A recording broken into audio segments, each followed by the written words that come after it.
পরিস্থিতি তো আপনারা সবাই দেখতেই পাচ্ছেন। আসলে দেশের সার্বিক পরিস্থিতিকে ভালো বলা যাবে না। জনগণ যা প্রত্যাশা করে, প্রত্যাশার আলোকে দেশ এখন চলছে না। বিভিন্ন জায়গায় আইন শৃঙ্খলা পরিস্থিতির চরম অবনতি। আমি আজকে যে গাইবান্ধা শাহঘাটায় গেলাম, সেখানেও 1 মাস আগের একটা ঘটনায় ওই দিনই একজন মারা গেল, আজ গত পরশু দিন আরেকজন। আমরা মূলত তাদের বাড়িতে গিয়েছিলাম একটু আপনজনদেরকে সান্ত্বনা দিতে, দোয়া চাইতে এবং দোয়া করতে। এছাড়াও সারা দেশে খুন খারাপি অনবরত চলছে। মা বোনদের বিপদ আপদ তো আছেই, লেগেই আছে। এর সাথে দ্রব্যমূল্যের যে নাবিশ্বাস অবস্থা, ঊর্ধ্বগতি, গ্যাসের দাম বাড়ানো হলো, বলা হলো এটা আগস্ট মাসে, তার মানে সেপ্টেম্বরের জন্য আবার রেডি থাকেন আরেক দফা বাড়বে। এইভাবে মাসে মাসে বাড়বে।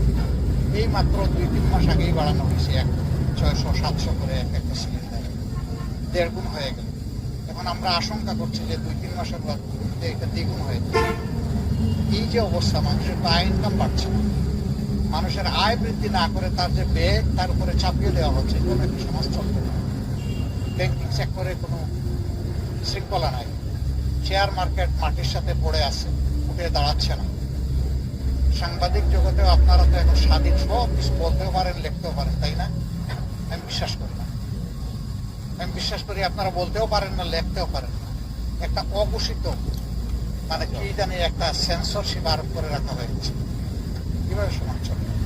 আর এর জন্য 24 হয়েছিল এই সবগুলার পরিবর্তনের জন্য। সেই পরিবর্তনের লক্ষ্যেই ছিল গণভোট, সংস্কার, ব্যাপক সংস্কার।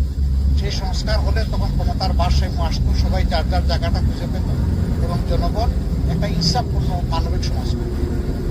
অর্থনৈতিক দিক থেকে মানুষ একটা ন্যূনতম জায়গায় অবস্থান করতে পারত। এখন তো বেকারের মিছিল দিন দিন বাড়তেছে।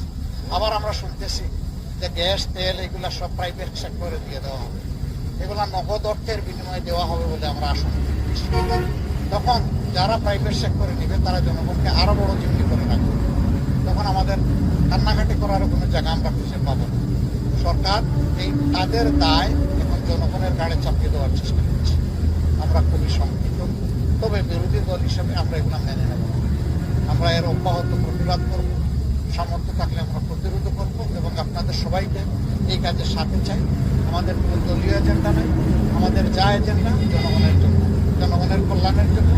জনগণের যেখানেই দুর্ভোগ, জনগণের অধিকার যেখানেই হরণ হবে, সেই জায়গায় আমরা দাঁড়িয়ে যাবো ইনশাআল্লাহ।